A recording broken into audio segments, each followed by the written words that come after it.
Well, hey, welcome to Studio Sinister and our special Christmas Eve episode, Merry Misfits, Christmas Chaos, and Conversations. Tonight is all about coming together, no matter where we are or who we're with or not with. This isn't your typical holiday celebration. It's raw, real, maybe a little chaotic. We'll see what happens, but just like life. For me, this night is personal. Battling bipolar disorder, depression, and anxiety isn't easy on any day, but the holidays have a way of magnifying everything, don't they? And when you add missing loved ones into the mix, whether they've passed, drifted away, or just couldn't be here, it can feel pretty heavy.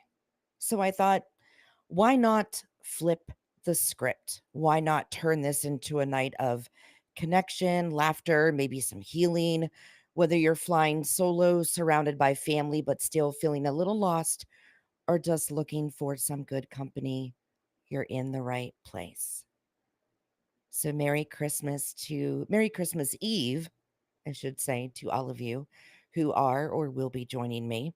Let me take a look here real quick and just make sure I got everything up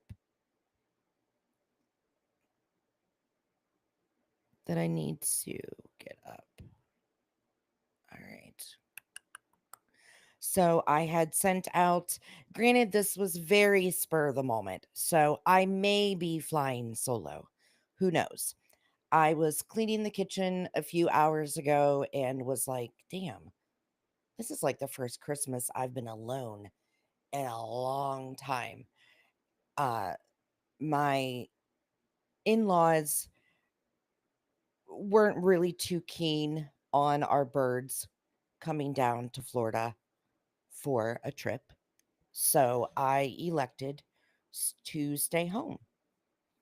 And I've been with my significant other for 13 years. And, at that time also had girls that were young and at home. They're now 30 and 28. So, he's been my family. And so when he's not here and, just kind of was weird. So it kind of, you get more in deep thought. And that's when I was like, well, I'm sure this happens to a lot of people. Maybe not in my exact situation, but definitely something similar. But just to kick this off with a roll call, if you're listening live, drop a comment or message where you're tuning in from. What's Christmas Eve looking like for you this year? You don't have to share if you don't want to. Just know that you're part of something special. This is a space for all the misfits, the ones who don't fit the Hallmark holiday mold, as I would say. And that's exactly what makes us all amazing.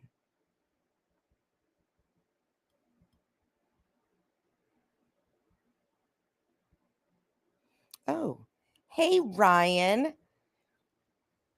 Can you hear me okay, Ryan? I have Ryan, who is AKA also known as Triple Nine Beast on Instagram. Make sure you go and follow him. He is a wonderful friend and follower of mine since I had started podcasting almost 2 years ago. Ryan, thank you for joining. Merry Christmas to you and your family. Of course, it might take a little bit for others to join in, but like I said, I've already planned this for going solo. So it's okay if no one is hearing this now, but maybe they'll hear it later and know that I'm someone that does a podcast right now. It is Studio Sinister, but it is on hiatus for a lot more than just one reason, many reasons. And the good thing is for all of my loyal followers, I will be, yeah, it's a block screen only because I wanted everyone to feel what's the word? Comfortable. If they're in their pajamas and they're sitting, no makeup on, house is a mess. A lot of people don't like to be on video for that. They don't want to see what they look like, or, they're not comfortable with themselves. So I wanted to make this comfortable for everyone.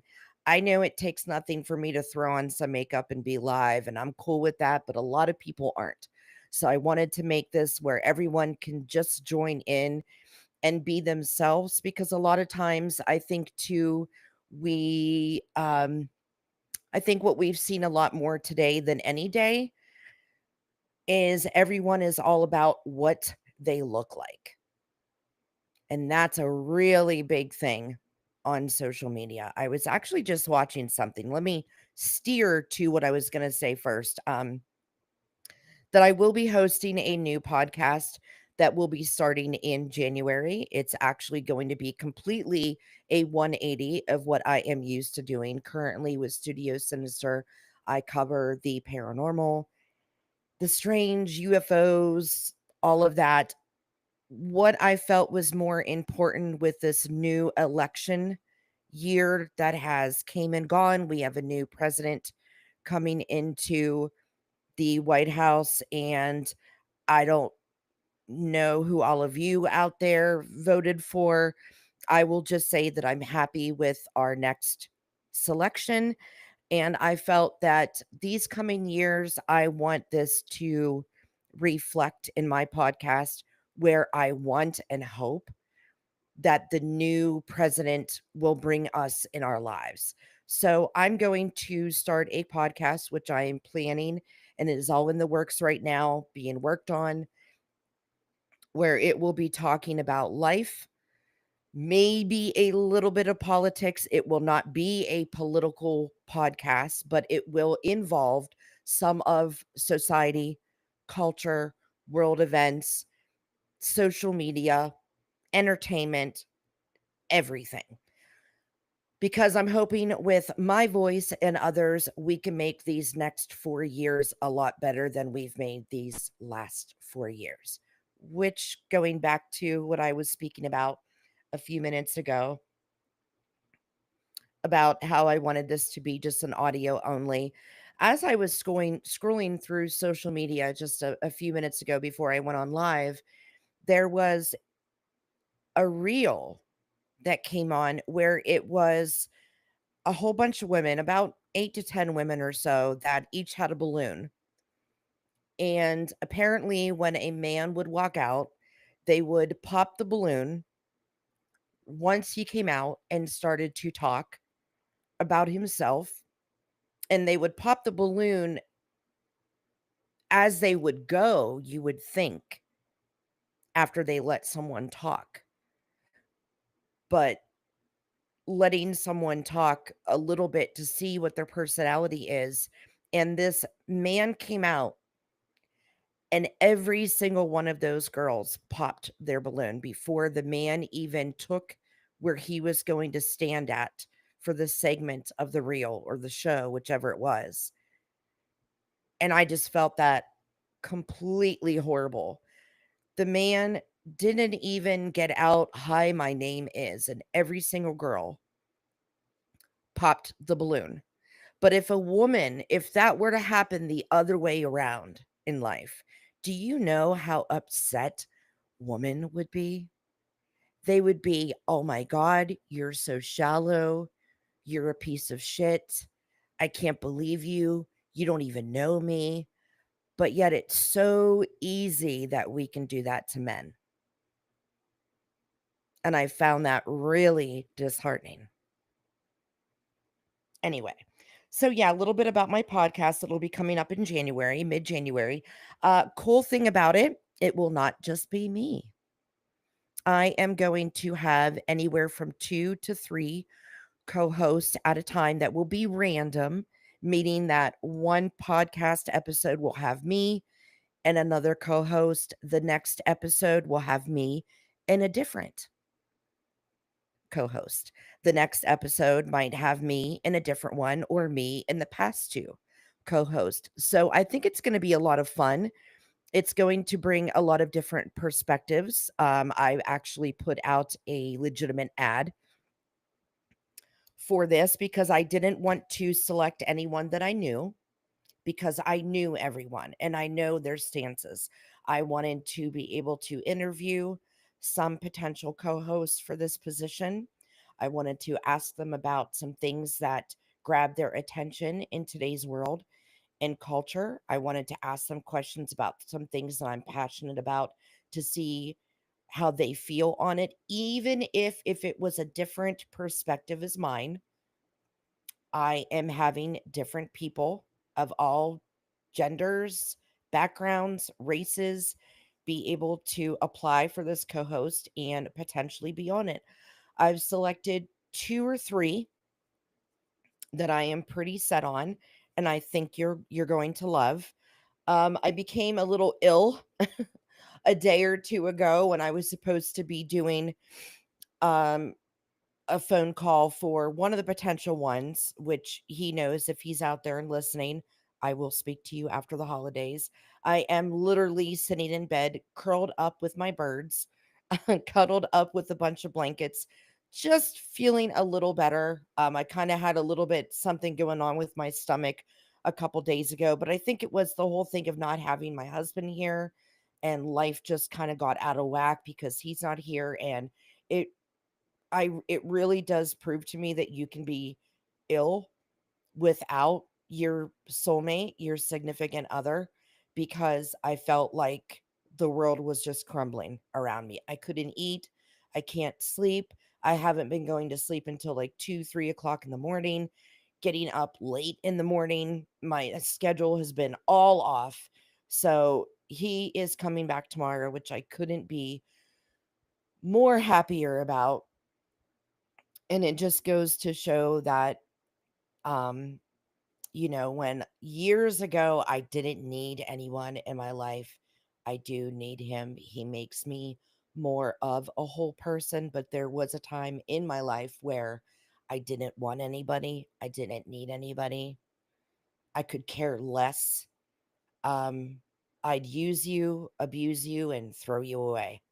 That's how it was. I just did not think of consequences, hurting people's feelings. I was a horrible person 10 plus years ago. It was me, all about me. I was a shining star. That was it. And my kids, that was it. It was just us three. And at times, even I was very, what's the word? Very shitty of a mother, that sometimes my kids weren't even the spotlight in my eye as they should have been. So that's how personable and or personal and truthful that I could get with any or all of you out there. Um Other than that, so I kind of had some thoughts that I wanted to express. Let me pull it up because yes, I actually did, even though I planned to do this very short notice, I did sit down for the past few hours and go through what I wanted to say. Um, Christmas Eve is often painted as this perfect picture: big dinners, shiny presents, and lots of laughter. But let's be honest, that's not everyone's reality. For me, Christmas Eve is a mix of emotions. I think of my dad, the memories that I made with him, and the moments that I'll never have with him again. I think of the friends that I've lost touch with, the quiet moments where it's just me and my thoughts. But here's the thing: life doesn't have to look perfect to be worth celebrating. Jesus' birth reminds us of grace, hope, and the gift of life itself. And tonight, I'm celebrating all of us, the ones who choose to keep going, no matter how messy or how imperfect the journey. And the one thing real quick that I wanted to say about why I wanted to do this was because I think everybody does get wrapped up into the holiday parties and the holiday get-togethers and the everyone's family is together and whose family has more. How many does mine not have? How many does yours have? And I think with all of that, we forget the one thing that should be at the top of our list anyway, which is the year Jesus was born, which means for all of you people that are not Bible thumpers or believe in God or you are atheist, what about whatever created us? Whoever or whatever that you think that is. There isn't another day in the year that is celebrating someone's birth for us or for the thing, if you want to call it that, for the thing that created us, if you do not believe in God. And I'm not harping on you for not believing God. You believe in whoever or whatever that you want to believe that created you. If you want to say, well, it was my mom and dad, okay, and who created them? And you could go on and on and on and on, but down to the lineage and the DNA, something or someone created us. So why aren't we also celebrating you and I? Still being here, still struggling, still breathing, still having those aches and pains, the hard time breathing once in a while, the hair falling out, the cramps in your legs and you can't get out and walk the way you used to.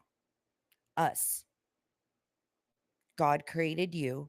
Something created you. Something created me. And no matter how hard my life has ever been, how hard it might get in the future, I am here to leave my mark on this world. And so are you.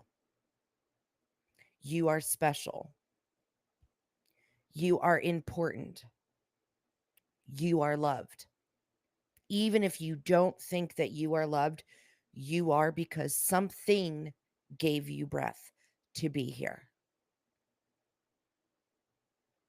And when something gave you that breath, you inhaled deeply to receive it because your body and your mind and your spirit wanted to be here.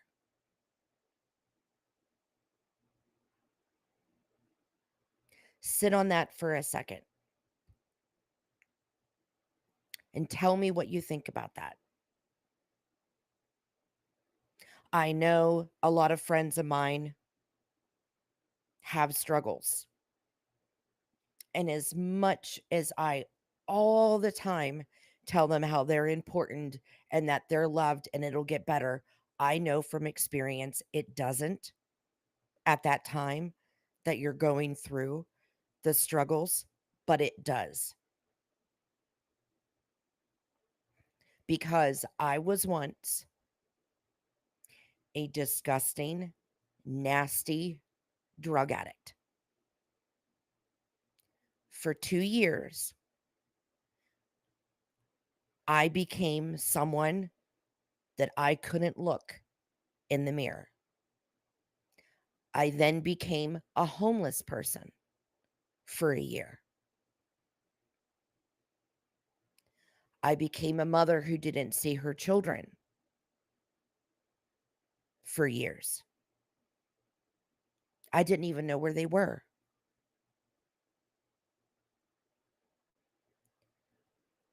I smoked. I snorted. I used needles. I became the lowest low of a human being that you could possibly be. Oh, and let's not forget, I went to jail. So, another reason why I'm doing this also tonight is because I know there are a lot of you out there who have those same devices, those same demons. I know you've burnt every bridge and you can't go back to your family's home for Christmas. They don't want you there because they think that you're going to rummage through their cabinets. They're not going to give you Christmas money. They're going to give you Christmas gift cards because they know where your money's going to be spent. Oh, I've done it all. I've robbed from family, pawned jewelry, sentimental pieces that can't be gotten back. Oh, you want to talk about dirty? Yeah, not good.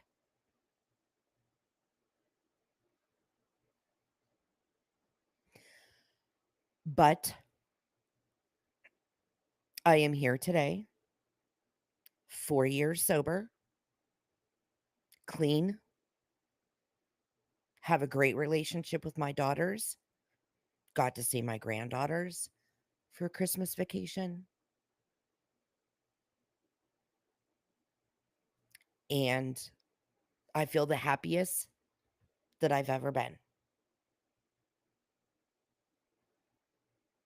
Life is dark.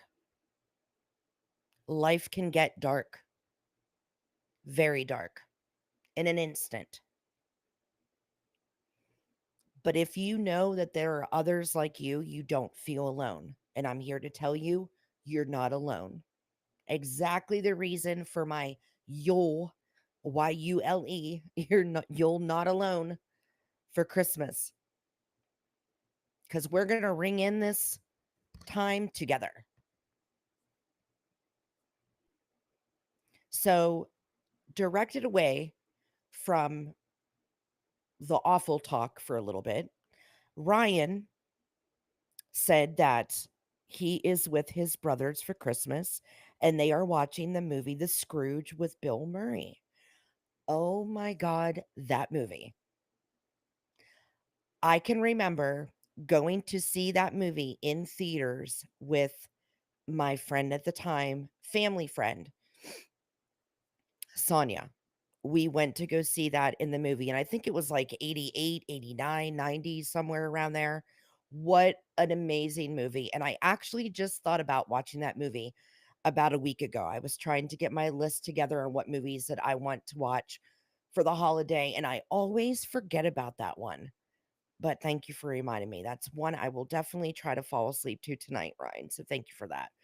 But yes, I remember in all the 80s glory going to see that movie when more people went to the theater back in the day. I remember going to see E.T. in the theater when I was like 5 or 6. What else? I actually even remember, even though my mind in my memory is shit these days, I can remember my mom when she was just dating my stepdad. So it was like really early 80s. And they took me to the drive in with them. Remember the drive ins? Oh, they were so fun. The best food, too. The best greasy ass cheeseburger, french fried with vinegar, salt, and ketchup.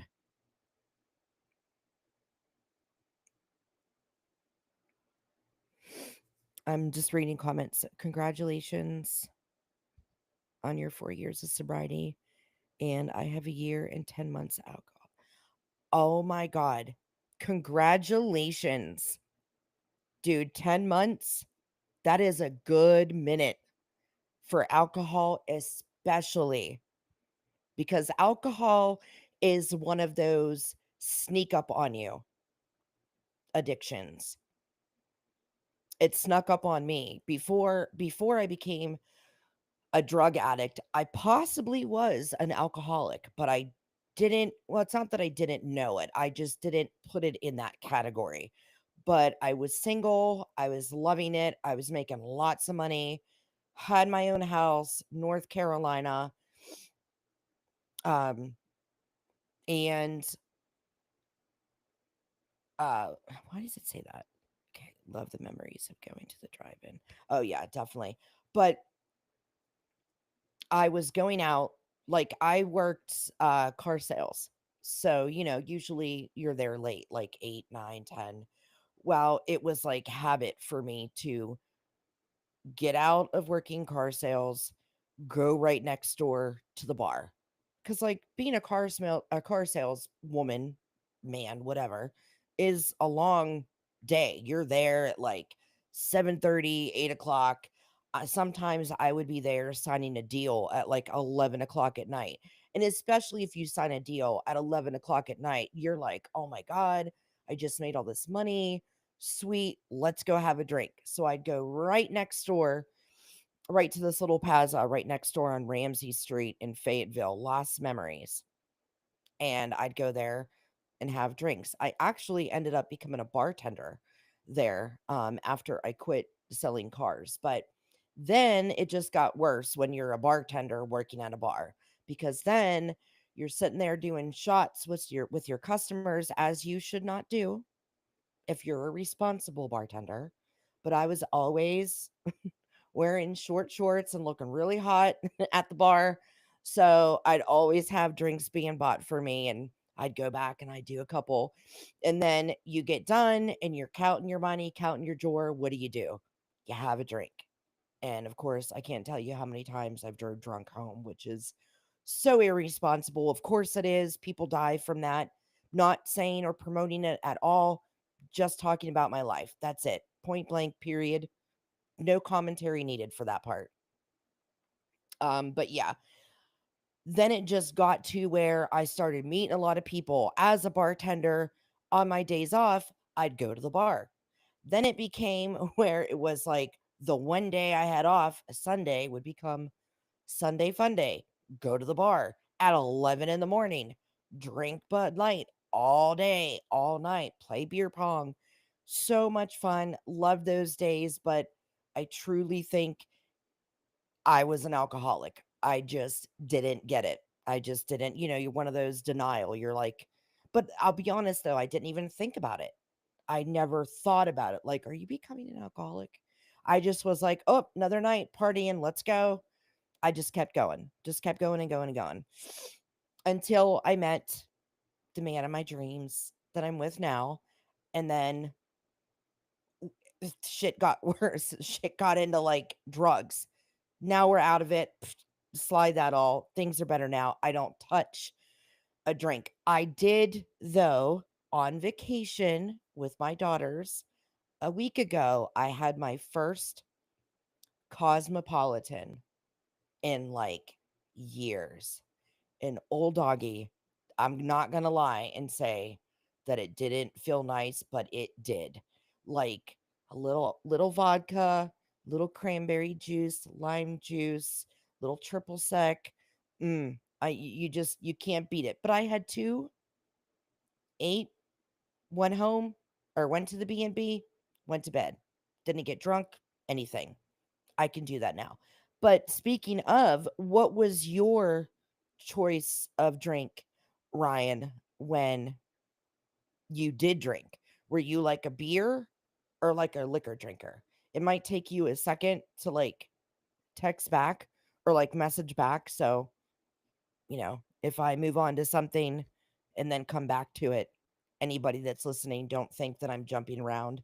I do have like a transcript that I'm going to follow, so it stays in line with what I want to do, but I'm just discussing or talking with one of my friends in chat at the same time, which actually you can join in chat.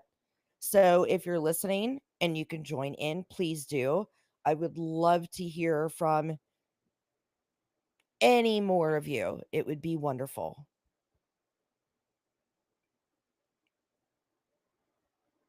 Toot, toot, toot, toot, toot. So while I'm waiting let me go into.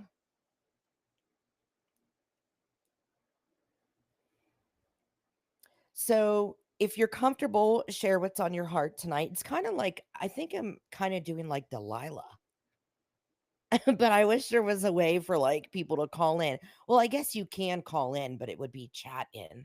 So, call in, tell me a story. Tell me a story about your life. Tell me something that you've conquered, that you've overcome.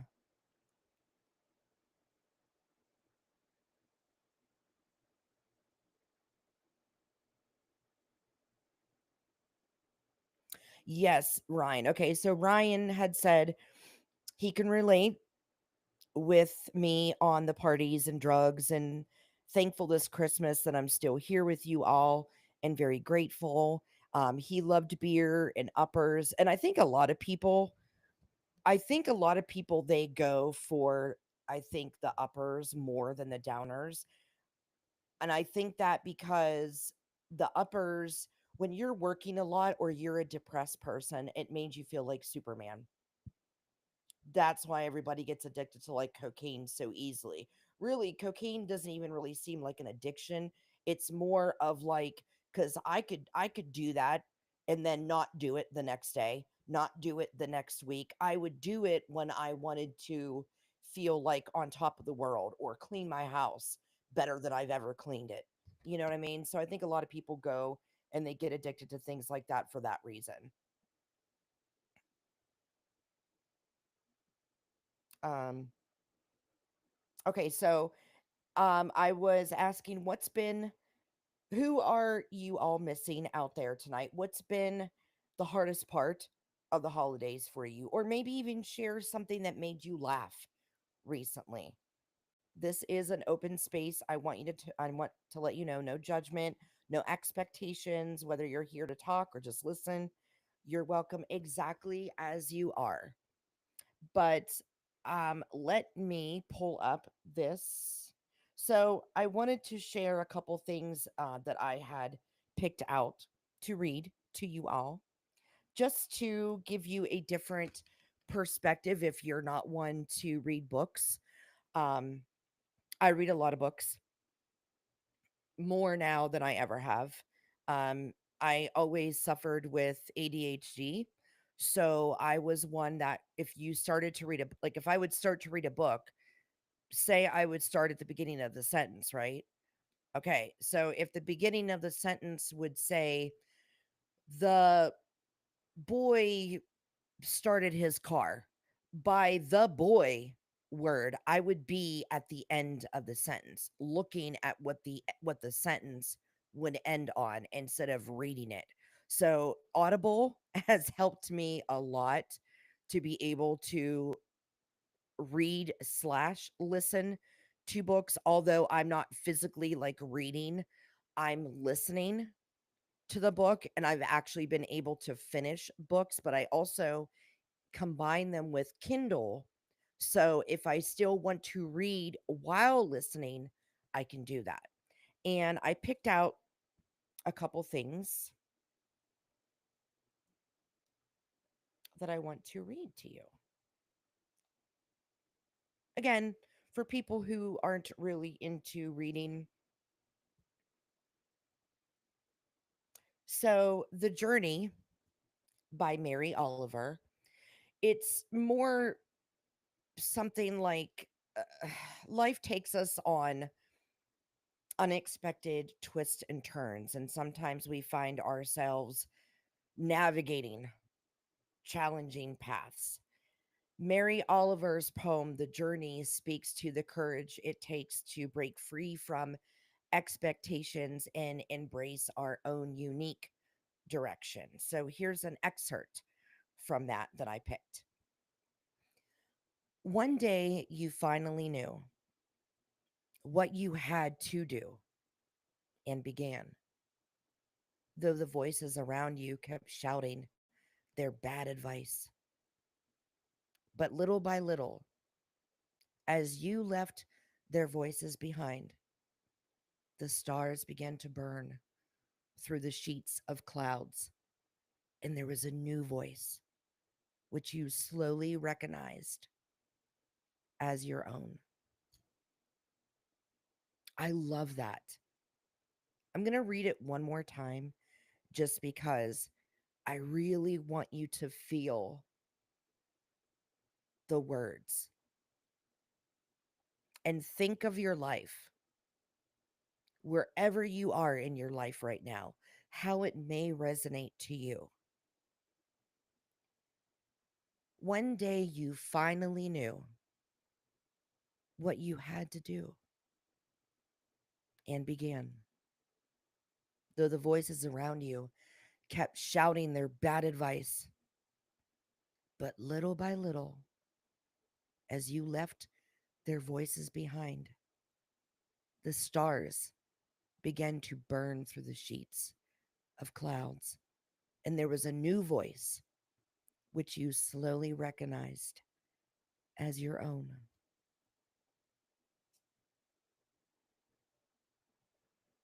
How does that make you feel? I know how it makes me feel. It makes me feel like all the drugs and alcohol that I did to think that I was suppressing, all the voices that I thought were telling me what to do, how to do it, who I was. The only voice I ever needed to listen to was just my own. I make shit happen. Me. I do. If I want to be happy, I'm going to allow the people in my life that will make me happy. I'm not going to allow the people in my life that don't make me happy. Just simple as it is. If I want to make money, I'm going to be the one to go and work a job that supplies me money when I match the contract, which is doing my job. So if I want to make X amount of dollars, I'm going to only apply for a job that gives me X amount of dollars. And that's how all of you all out there should live as well. If you're a woman that has a man who treats you badly, or if you're a man that has a woman that treats you badly, or no woman at all, or no man at all, is that because you choose to be alone? Or is it because you're choosing to have the right people in your life and they haven't got there yet? So it's not that you're alone because of you in a bad way. It's you in a good way saying, yep, haven't found her yet or haven't found him yet. So if you think you are alone because you don't make enough money, you're not good looking enough, you don't have a big enough house, a nice enough car. No, it's because that's not the right girl for you. That would only look at that as a reason to be with you. Remember, we are the only ones that are in charge of our own life. Not your neighbor, not your boss, not your mom, your dad, your grandma, your grandpa, your kids, your friends, only you. And everyone around you is going to give you all types of advice to make you happy. Only the people that should be in your lives are going to tell you the truth. I'm the type of friend that if you look fat in something, I'm going to tell you that outfit isn't becoming for you. That's how I live. Because there is no reason to send someone that I love, a friend, to the Christmas ball looking like a blimp that's covered by wrapping paper. We're going to find them an outfit that is going to be coming for their structure, their size, their type to make them look the best that they possibly can. So if you're a friend out there that says to your girlfriend who left her man for the eighth time because he abused her, and you just say, well, I guess I'll support you for whatever you want to do. Nope, nope. You're not that good friend at all. You need to go get her and pack her shit up and bring her to your home and take the responsibility of housing her or him for this matter, because men can be abused too. You need to take their awful significant other, get your friend away. We do not say things to make people happy. We say things to make them awake. And this is the next 4 years of not being woke, it's being awake for your life.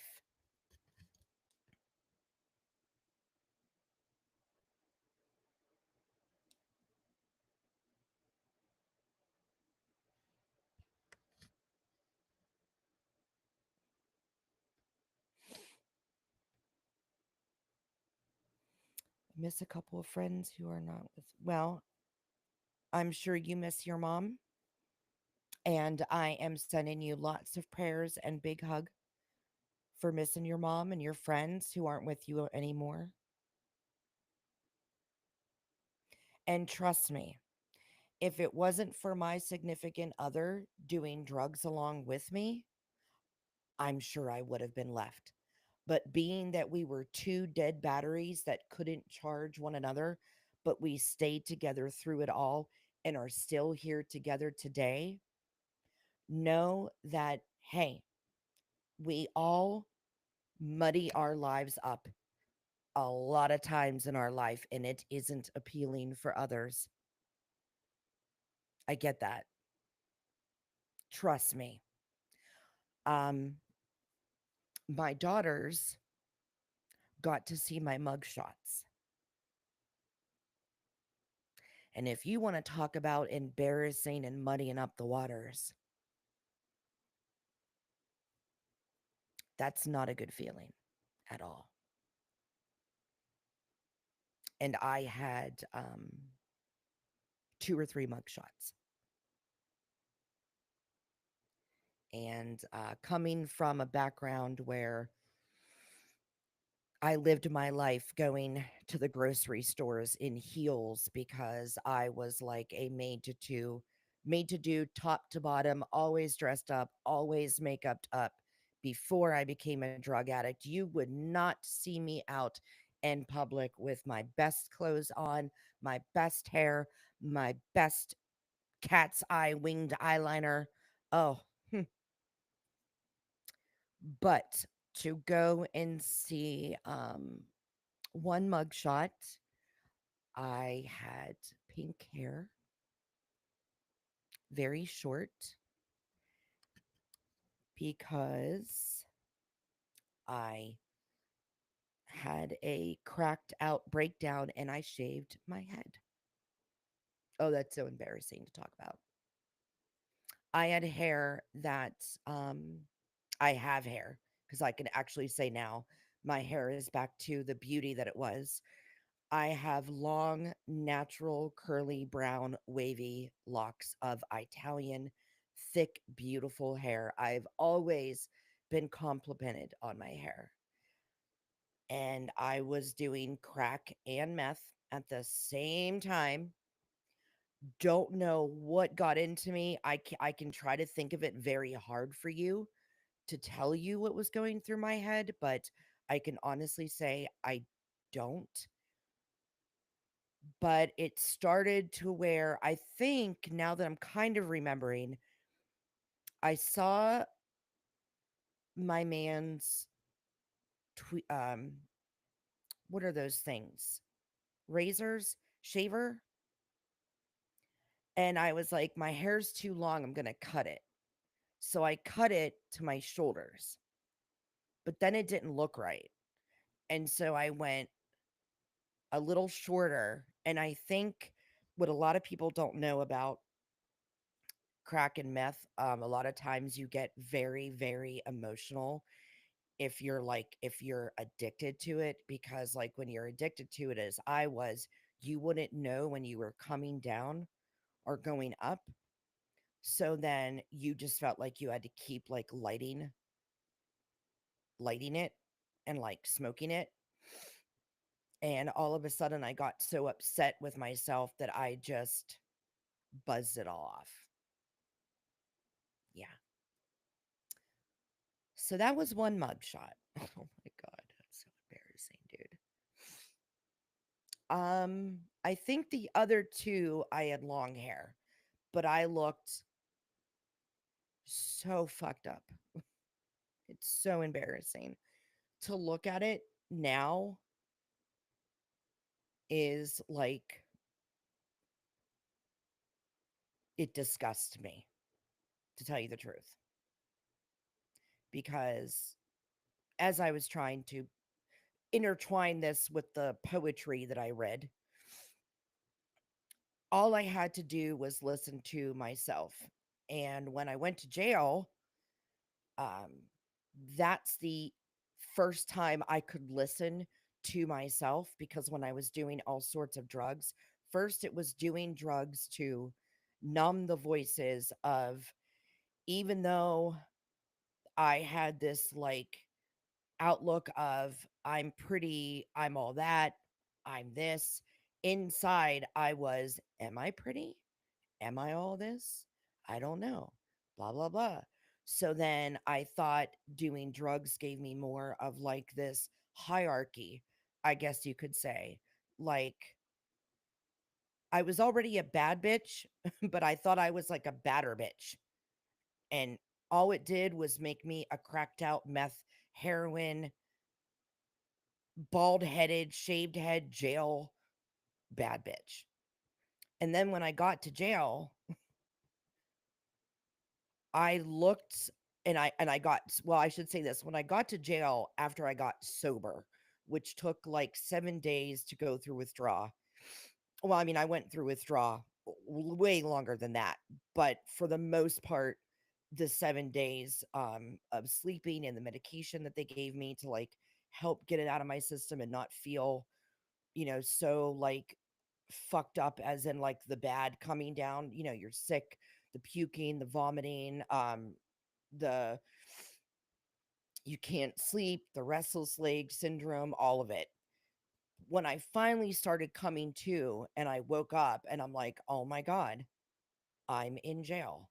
And let me tell you, my jail that I was in was Seminole County Jail, which is like in Orlando, Florida.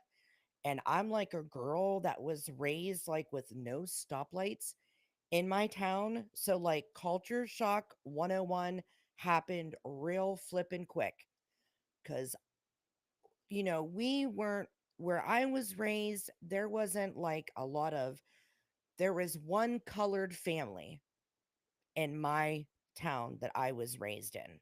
Okay? So that should give you a little a little background of my culture learning in life, which was not a lot at all. Um, and yeah, we had a huge field across from my high school that smelled like turkey shit constantly. And we had like 60, 70, 80 some people in our graduating class. It was a very small town. I'm not going to say it so it doesn't embarrass my small town, because I love my small town. People that are from it love it. I love it. I'm not making fun of it. I'm just giving you like a background of it, just so you kind of know my shock when I went to Seminole County Jail. Yeah. And that's where I truly was like, oh my God, what did I just do to my life? I was cornrowed within 2 weeks just to try to fit in. Um, Never thought I'd do that. You know, when you're like a goody two shoes person and you watch like is the New Black and you're like, oh, wow, I bet that shit's real. Yeah, it's real. And like, I don't ever want to go back to that because, like, when I walked in there, like, they even made fun of me because they knew what kind of person I was. They knew, number one, I may have lived in Florida, but I was not from Florida. And I don't know how Floridian people in jail, Florida natives, can tell that you are not from Florida. Maybe it's because I was white as a fucking ghost. I don't know. But like, I went in there and oh my God, let me tell you, this will be a great conversation for Christmas Eve night. So, I'll tell you how I got there because some people are asking, well, how did you get into jail? So, I did a lot of Xanax bars and ended up getting from Melbourne, Florida to Orlando, Florida. Don't know how, just got there and ended up walking in the middle of Orange Blossom or Orange Peach Blossom Highway. I forget what exactly it's called. In the middle of the night when it's raining, people had actually, strangers had called the cops saying that there is some white girl walking in the middle of the road on like, and I'm talking, if anyone that's never been to Orlando on that Orange Blossom Peach, whatever the fuck it is, trail, it's um like the busiest road you could go on. So I'm not talking like I'm walking down a road like on your back road that you drive on to get to your house and like maybe 10 cars pass at an hour. I'm talking back to back, bumper to bumper traffic on each side, left and right. Friday night, 10:30 at night, I guess it was, raining. Yep, there's me, barred out, walking just by my lonesome. Cops came to the side of the road. I can, if I squint my eyes to try to remember, give me a second to try to remember. Let me think. Okay, so it's kind of like patchy. So I remember it was a girl cop. I remember the sidewalk I that she put me on. There was a fence right there, like a wooded fence that I was standing.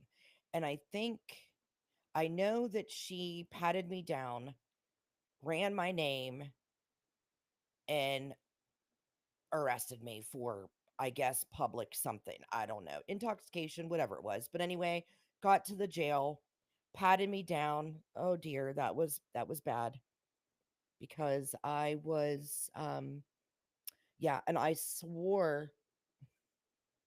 could swear now that they asked me plenty of times, "Do you have anything on you?" And I said no, and I damn well did. Of course. I mean, I was an addict, so apparently I had like tons of bars in my bra. Oh gosh, because I knew not to, like, when I saw the cop car, I didn't want to throw them out because I was like, "Oh my god, I'm going to be sick." And you know how screwed up that is?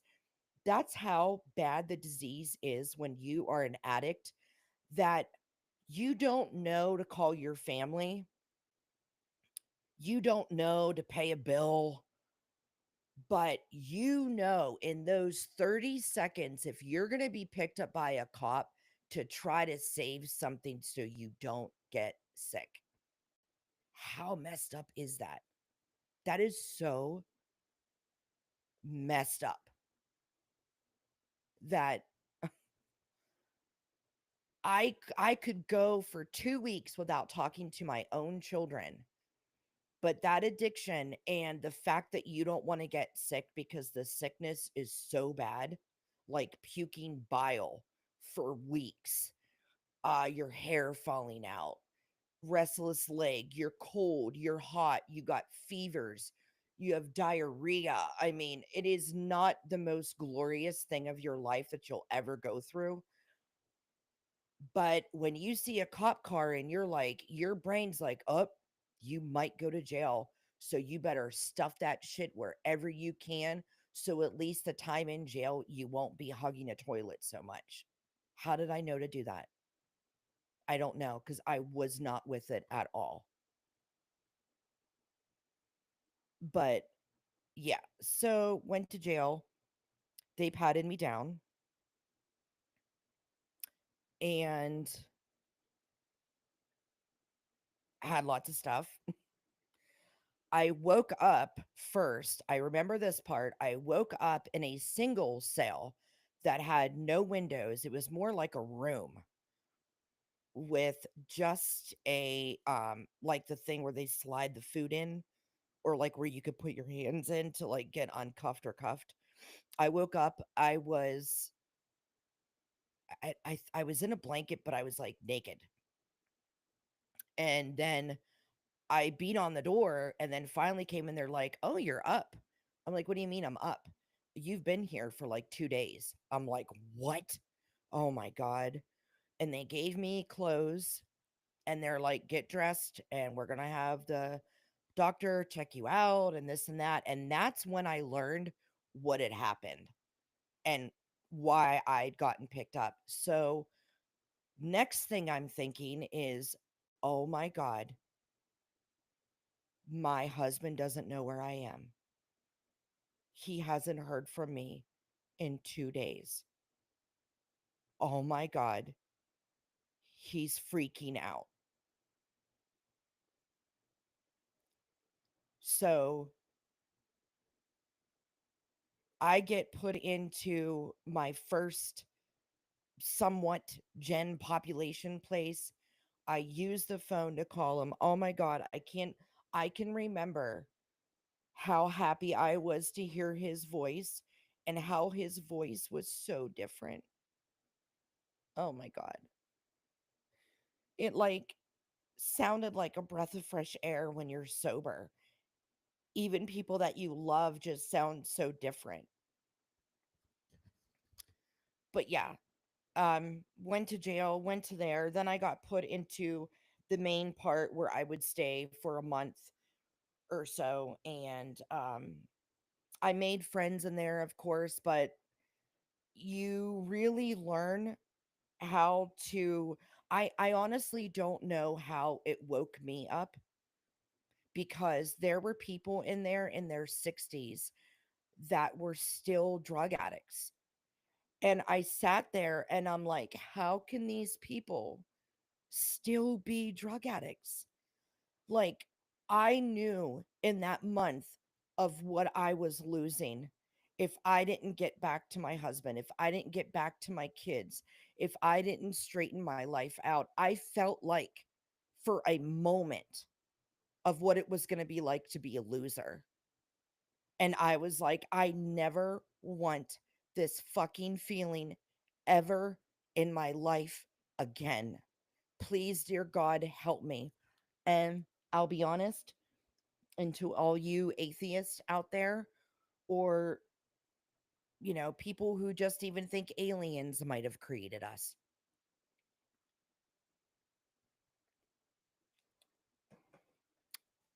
I opened up the Bible and I asked for God's help. I didn't ask for aliens and I didn't ask for, some mythical Big Bang, whatever you think it was that created you, because we're all allowed to think, like I said at the beginning, I love you for who you think made you. Me, I feel that God, who is a higher power, created me. And I asked my higher power, I said, I can remember that. I was sitting on my cot, so uncomfortable, by the way. It was really uncomfortable for the fact that I was 90 pounds. My hip bones, I was so skinny. I couldn't even sleep on the cot, but on my back, if I tried to lay on my side, my hip bones, I had no meat on my bones that it hurt for me to turn to my left or my right side. That's how skinny I was. I looked sick. I looked so sick. But I was sitting on my cot and I got the Bible. Somebody gave it to me and they said, "Here, you might need this." And it sat there for 7 days. I'll be honest. It sat there because I'm like, I think I blew that out of the water a year ago when I tried my first drug because you don't do anything like that with the body that whoever made you. You don't do that. You don't screw the body up that someone made for you to live this life and breathe air. But I was like, you know what? Second week I'm there. I'm like, you know what? I just try it. Like, what do I got to lose, right? What do I got to lose? And I opened it up and I put my hand on it to the first page and I said, "All right, look. I don't know who I'm talking to because apparently and I might say this, it might offend people if anyone's listening that do believe in God. I'm not saying this to offend anyone. I'm saying what my thoughts were at that time. But I opened up the Bible and I put my hand on it and I said, "All right, so look, if there was a God, you wouldn't have let me be here. You wouldn't have let me try drugs. You wouldn't have let me screw up my life. You wouldn't let me be in jail. But I don't know what else to do. I don't know how you're going to love me after this anyway, because I've tainted everything about myself. So why would you want to save me anyway if I asked you to save me?" And what was really weird, whether it was maybe me with going with withdrawal and the drugs coming out of me, and it was voices in my head, I don't know. But something or someone said, "Who said I didn't love you?" And I answered back. I said, "Me? No, I love you, but I'm not going to stop you from doing the things that you want to do. You wanted to do this. So this is where it got you."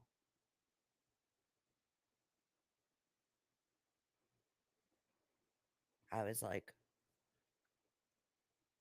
"Okay."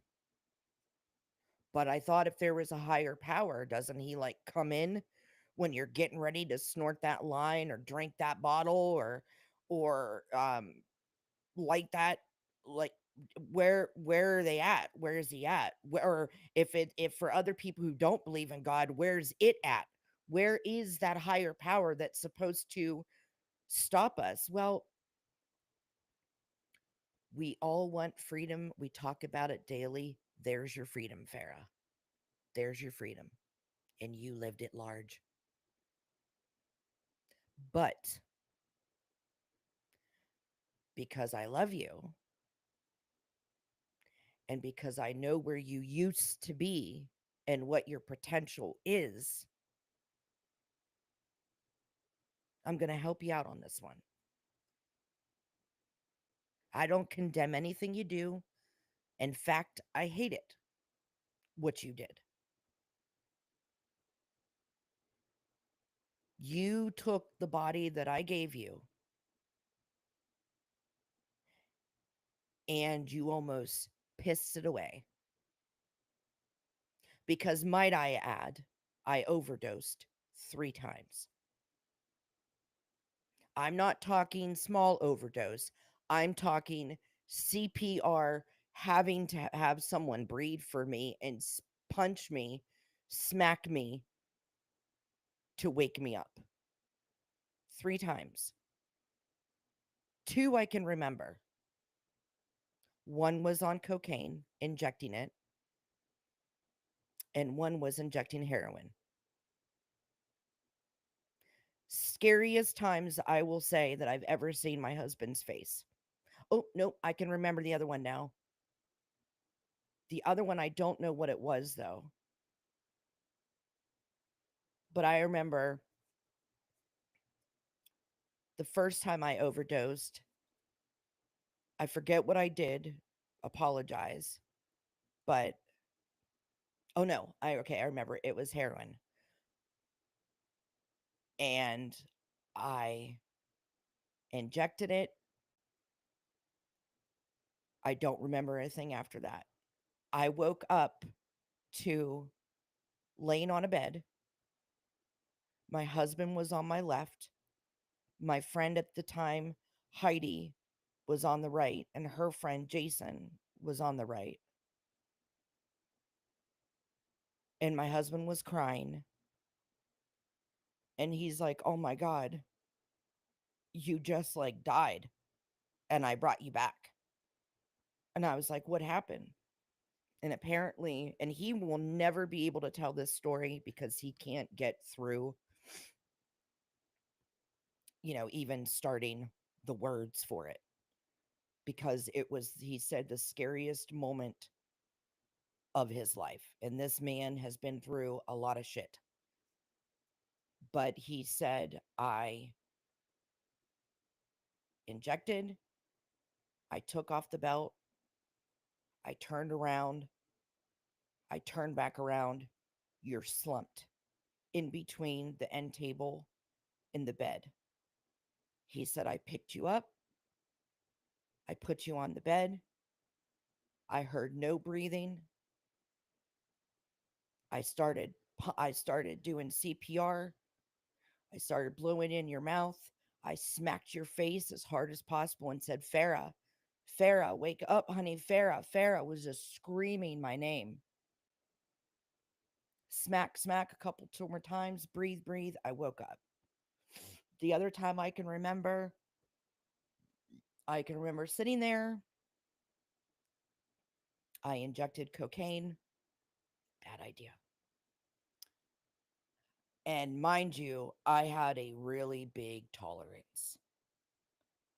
I, at the time, I could do like 2 lines of cocaine in a needle every 30 minutes. And I did that for like 5 hours straight.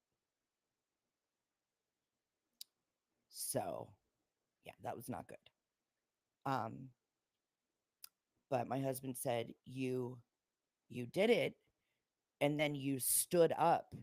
This one was the one I think that scared my husband the most, because he never saw someone's seizure like this, or whatever it was called before I stopped breathing.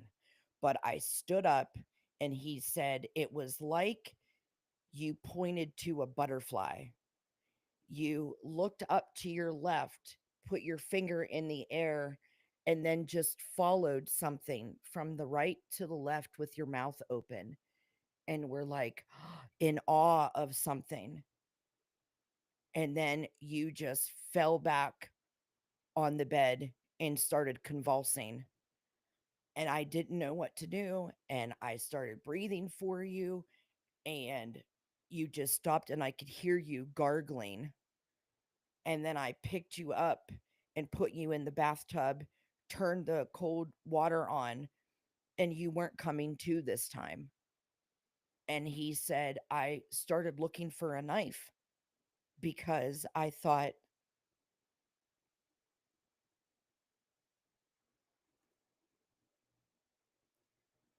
if I can't get her back,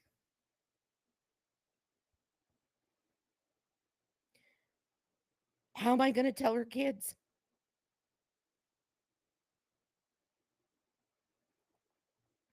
that this happened? And what am I going to do?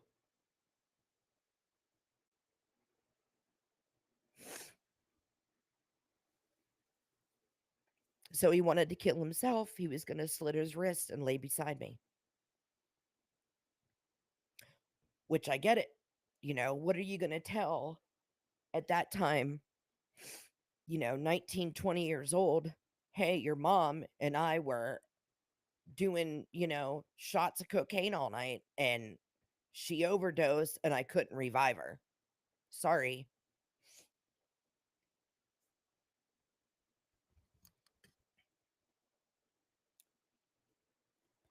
But miraculously, I don't know how, I woke up in the bathtub. I woke up and there's Jake with the knife in his hand, which I didn't even notice when I first woke up. Like I'm telling you now about it because like I'm saying what I'm trying to like relive it. But I woke up and I sat up in the tub and I looked over to the left at him and he's sitting there crying and he's like, "Oh my," screaming, "Oh my god, oh my god." And I mean, cuz I was dead. And I just looked at him and I said, "What's the matter?" I didn't even know what happened to me.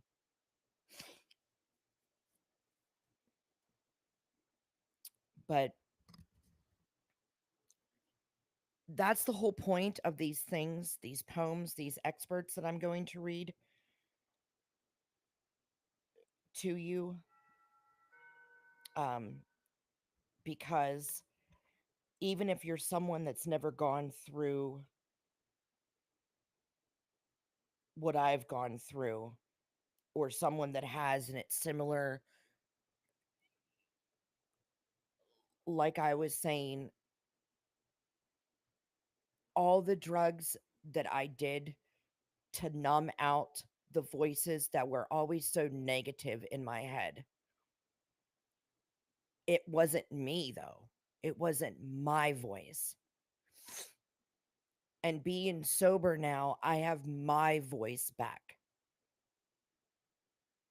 I don't let anything, anyone deter me from being the best that I possibly can. Sure, I'd like to lose like 5, 10 pounds.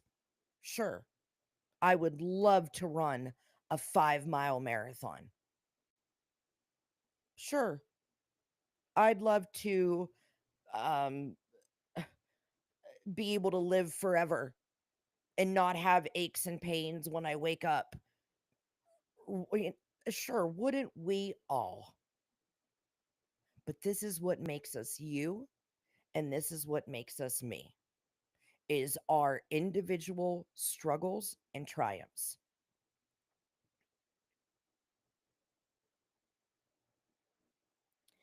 Let me read this next one I picked out. So this one is The Summer Day by Mary Oliver. In the midst of life's busyness, it's easy to lose sight of the present moment. So I picked Mary Oliver's poem, The Summer Day, because it invites us to pause, connect with the natural world, and appreciate the beauty that surrounds us. So here's an excerpt from it. Who made the world? Who made the swan and the black bear? Who made the grasshopper? This grasshopper, I mean, the one who has flung herself out of the grass, the one who is eating sugar out of my hand, who is moving her jaws back and forth instead of up and down, who is gazing around her with enormous and complicated eyes. Now she lifts her pale forearms and thoroughly washes her face. Now she snaps her wings open and floats away. I don't know exactly what a prayer is. I do know how to pay attention.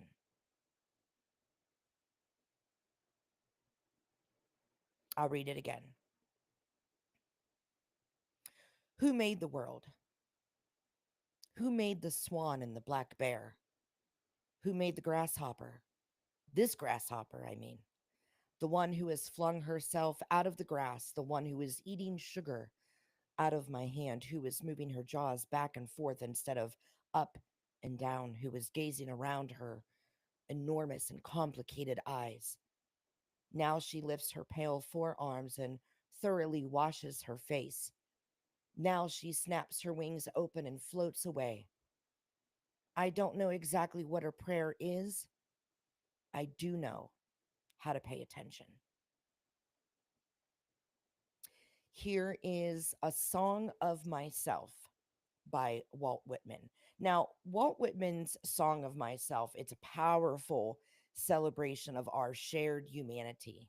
It reminds us that we are all interconnected and that our individual experiences contribute to the rich tapestry of life. So the excerpt that I picked was I celebrate myself and sing myself. And what I assume, you shall assume. For every atom belonging to me as good belongs to you. I loaf and invite my soul. I lean and loaf at my ease, observing a spear of summer grass. Do I contradict myself? Very well, then. I contradict myself. I am large. I contain multitudes. So, again, this is an excerpt of Song of Myself by Walt Whitman. I celebrate myself and sing myself. And what I assume, you shall assume. For every atom belonging to me is good, belongs to you. I loaf and invite my soul. I lean and loaf at my ease, observing a spear of summer grass. Do I contradict myself? Very well, then. I contradict myself.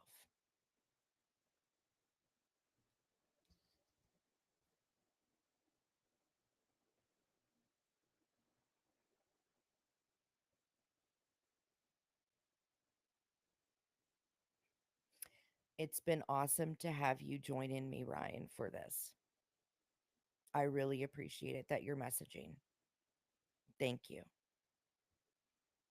Here is an excerpt from The Love Song of J. Alfred Prufrock by T.S. Eliot. Let us go then, you and I, when the evening is spread out against the sky, like a patient etherized upon a table. And indeed, there will be time to wonder, do I dare? And do I dare? Time to turn back and descend the stair. Again, an excerpt from The Love Song of J. Alfred Prufrock by T.S. Eliot. Let us go then, you and I, when the evening is spread out against the sky, like a patient etherized upon a table. And indeed, there will be time to wonder, do I dare? And do I dare? Time to turn back and descend the stair.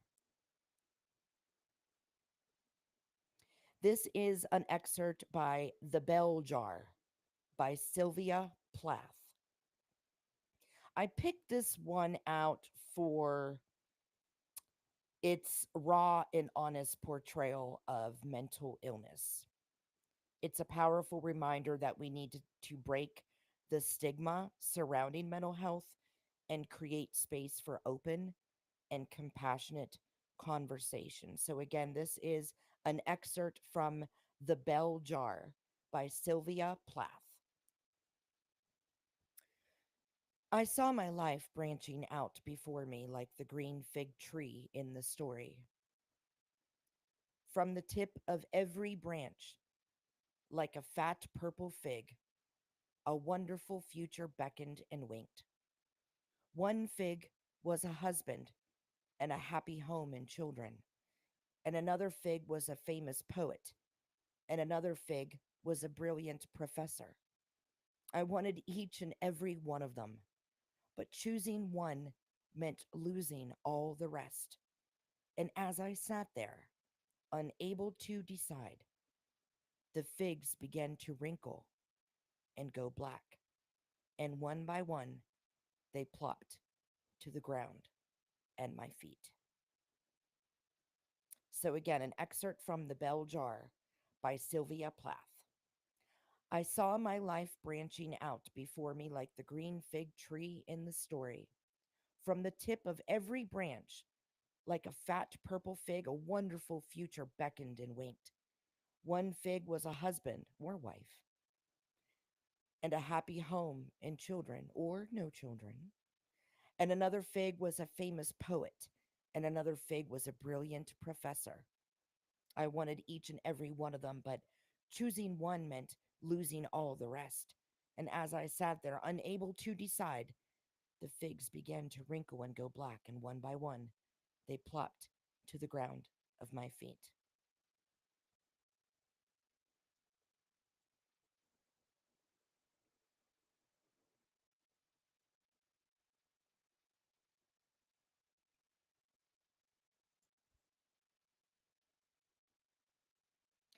One thing I want everyone to know this Christmas: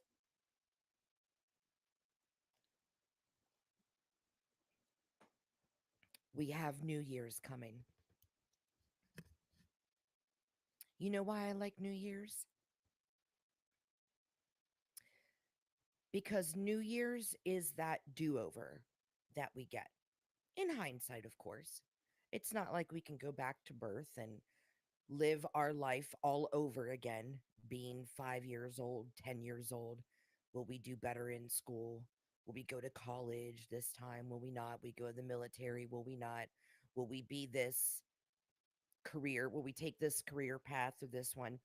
It's more of a realistic do over, but it is realistic and you can do over.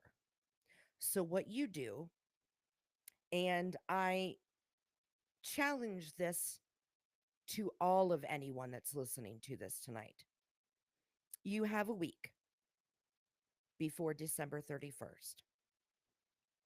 I want you to create a do over list. But do over is going to mean something different because, again, we can't go back and do the same things we've already lived through. We can't break up with that girlfriend or boyfriend, a different way. It's not that kind of do over. Actually, yes, let's relabel it. It's not a do over. It's a, let's see. Hmm. We need to make a good one for this. Ryan, give me some thoughts.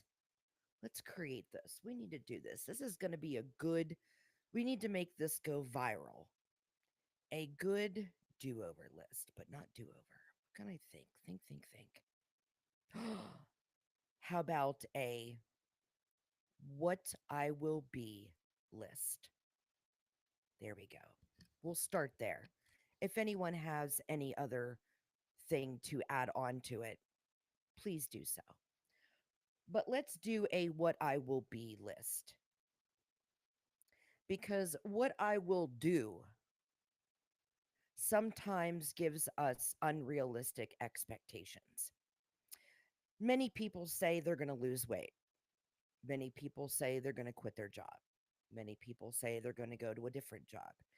And let's be honest, a lot of people, it's hard for them to lose weight. They work a lot.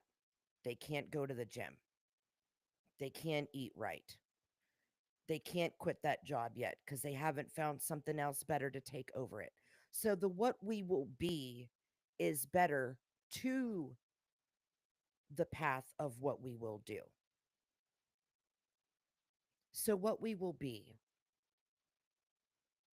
I know on my list already is going to be I will be more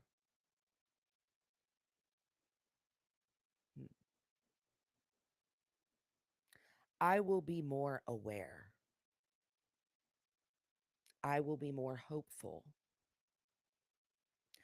I will be more strong on my intentions on the what I will do list. I will be happier. I will get out more. I will be more mindful of other people's feelings. I will listen more. I will be more. And a lot of you should have the same thing on your what you will be list because that will help you with your what you will do list. If you have trouble losing weight, what's the core reason why you have trouble losing weight? Is it because you don't eat right? Well, then be more self conscious of what you eat when you go grocery shopping. I know I used to have a girlfriend that had difficulties losing weight. You know what I had um, given her a little advice on, and it actually helped her? She didn't go to the grocery store anymore. She ordered her groceries through Instacart because then what she could do is on Instacart, she would pull up Publix or wherever you all out there shop, and she would pick, okay, my my grocery list for the week. First of all, what you do is start with a week at a time. All of us with our New Year's resolutions, I think the majority of us make too big of that resolution. For instance, why I'm saying this is because maybe you want to set a 2-week grocery list. You want to plan meals for 2 weeks and then do your grocery list for 2 weeks. No, no, no, no. Don't do that because then food also starts to spoil in your fridge and then you feel like you got to hurry and then you feel pressed and then you feel stressed. So, do the week. So, sit down first of all every Saturday. Make a day. For me, I'll pick Saturday. So, Saturday, what I do is I make my list of the week of what I want to eat. So, what I want to eat is okay, chicken Caesar salad. I love making chicken Caesar salads, hard boiled eggs. My husband and I, what we're going to start in the new year is the steak and vegetables diet where we're going back to primitive times. And I think all of us, since we do have, like I was saying at the beginning of the episode, we do have a new commander in chief coming in this 2025. Thank God. I think these next 4 years, we should also make it healthy 4 years since RFK is going to be, thank God, into the health and human services, trying to get healthier things into our food. Why can't we have healthy food like other countries have healthy food? But it also needs to start with us. We can't always just blame the food companies. So, what you do is you get that processed food out of your diet, get it out. Cavemen survived for a hell of a long time. And guess what? They didn't have Kraft cheese wrapped up in plastic wrap. They didn't have Pop Tarts. We all love it. Doesn't mean we need to eat it. So I plead for many of you to please try going back to the carnivore diet. Meat, meat, meat. Add some vegetables to the side. There is nothing wrong with eating a steak and some asparagus or Brussels sprouts, and that's it. Portion size. I've had to teach my husband that because he doesn't like it when I say, you don't need to go in for a second plate of food, dear. No, no, no, no, no. I'm going to give you your steak Your vegetables, I'll give you a lot of vegetables though. If you want to eat it another of a half of a steak, do that. But you don't need to go in and have mac and cheese on the side and mashed potatoes and uh-uh. But anyway, for all of you that want to eat healthier, this is what I have done. We don't go to the grocery store. I can't tell you the last time that I've been to the grocery store. Years. Because what I do is I shop through Instacart. Okay, it might be 10 bucks more because you're giving the person a tip. Oh well. You're helping someone live their life. Boo hoo. So, you get on Instacart, make an account. Then what you do is first you sit down on whatever day you want to sit down to make your list. So, what I do first is I pick a day, I make my list for the week of what I want to have. So, one day we'll have fish and vegetables. Another day we'll have steak and vegetables. Another day we'll just have salad. Another day we'll have some packs of tuna or something like that. Plan out your meal because then that helps you stick with your meal when you grocery shop. So then what I do is then I go to my grocery shop app. I pick my lettuce, my microgreens. I make my own Caesar dressing, which you all should do. It's very easy. I use a low fat mayo, real mayonnaise, not Duke's, low fat, real. You can even use Aldi's mayo. And you put some Dijon mustard in it, a little anchovy paste, salt, pepper. I put grated Parmesan cheese in it, lemon juice, Worcestershire juice. Boom. There you go. Homemade Caesar salad dressing or balsamic vinaigrette or just olive oil and then get red vinegar. You put it all together in one thing, pour it over. You don't need no fat, nasty dressing clogging all your shit. Anyway, though, so yeah, I make like a chicken Caesar salad. But that's how then you go grocery shopping because then you know, okay, what do I need for my ingredients? Meats, vegetables, greens. That's it.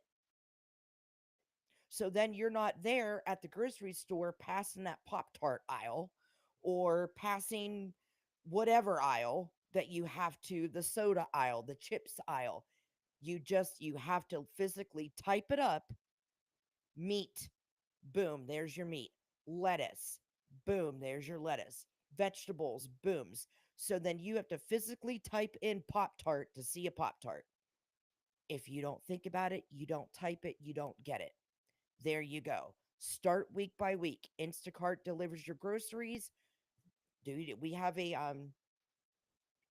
I actually have it is a dark screen, Larry, because I made this a comfortable setting for anyone just to come in and talk. They can be in their PJs. Everyone worries about, especially women, worries about what they look like. And I didn't want that to be a thing on Christmas Eve. So everybody can just come in and be themselves and chit chat. That's it.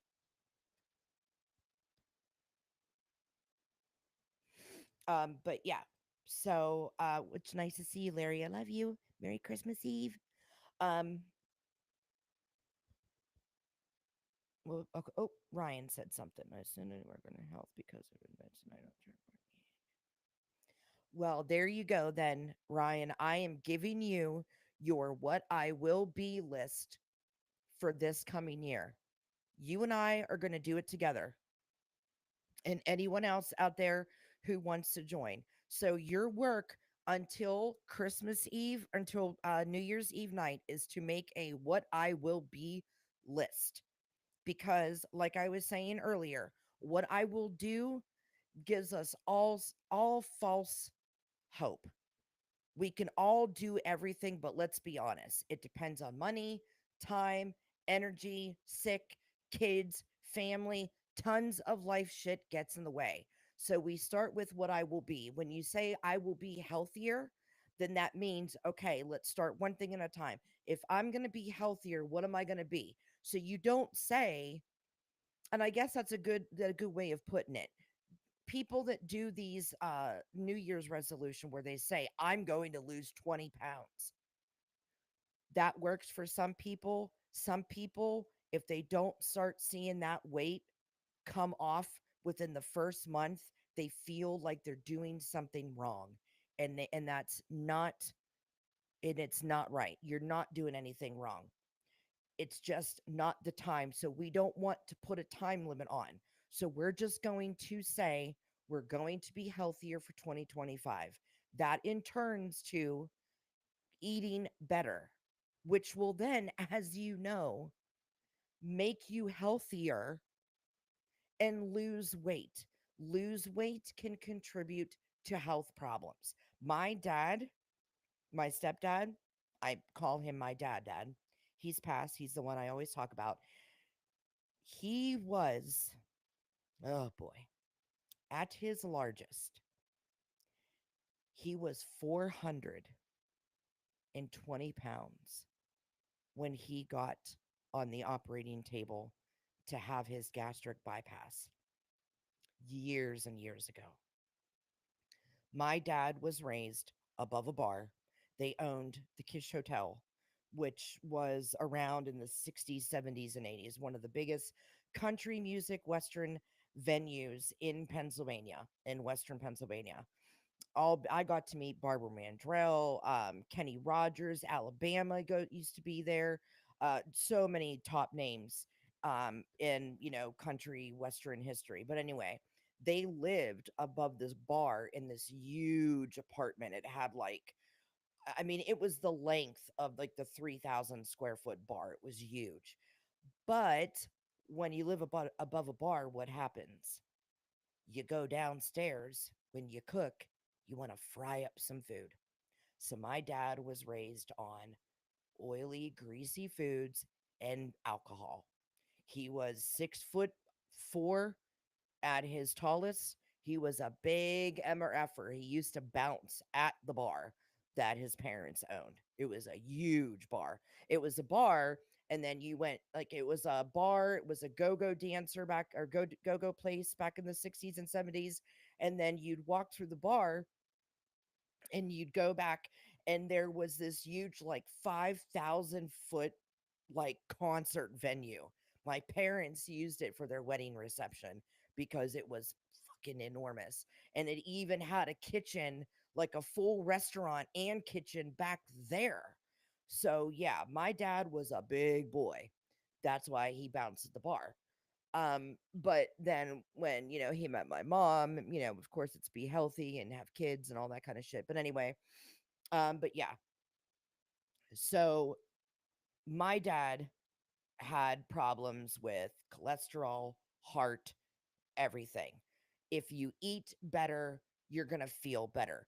Screw putting a poundage on it. Screw anyone saying, oh, for New Year's, I'm going to lose 50 pounds. Don't do it to yourself. Don't. Just don't do it. Be truthful to yourself and just make a what I will be list. What I will be is healthier. What I will be is a more healthy, conscious eater. What I will be is a grocery shopper that grocery shops once a week with their planned out meals for a week and just do it a week at a time. So then that way it's it's realistic. I think that's why a lot of us fail in some of the things we try to do in life because we're not realistic about it. So that's what I would do. Ryan, for you, same thing. It's greens. I'm going to look up a ton of food that's good for what you need to be eating. I'm very good at looking up stuff. So I'm going to do that. But you and Larry, you're in on this too.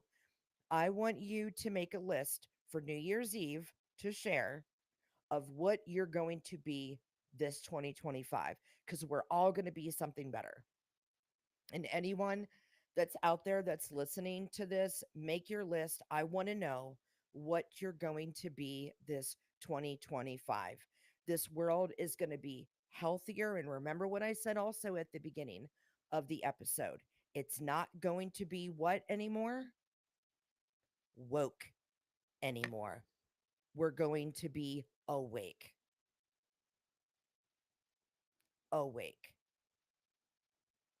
To be awake, we need to be more, like I said, for myself, hopeful, be more thoughtful of people's opinions, thoughts, be more, I'm even going to be more health conscious since we've been doing very good for months, but we're going to start the new steak and vegetables only thing and see, cuz I heard that once you eat steak every day or meat every day, like your natural energy goes up. Um I know I had a burger from In and Out and pizza for Christmas dinner.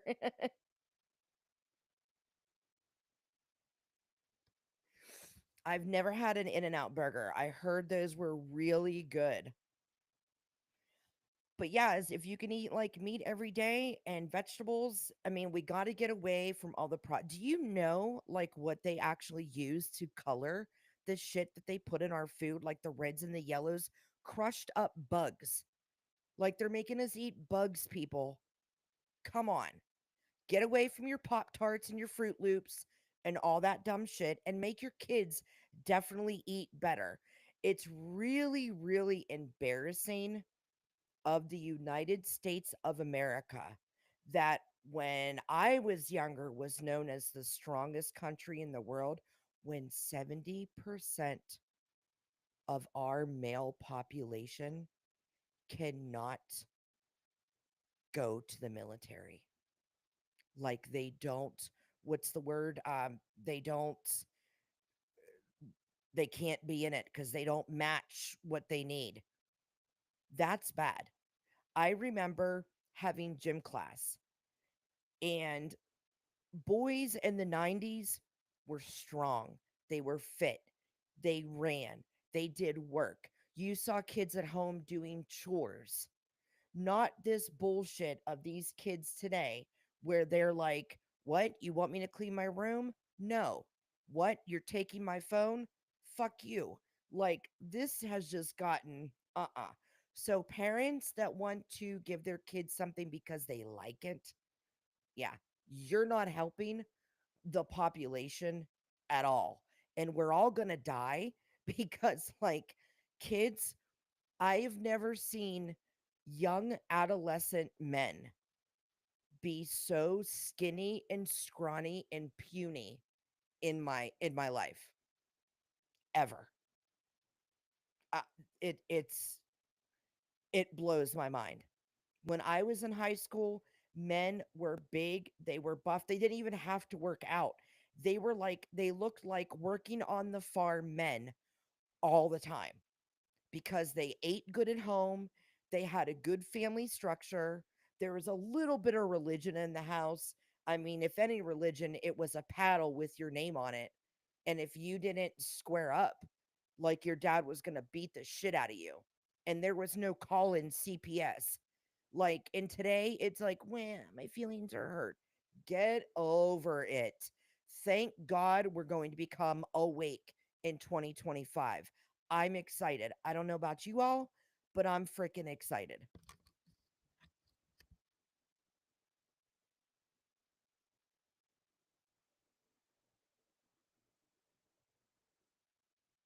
Oh, Ryan, don't tell me that.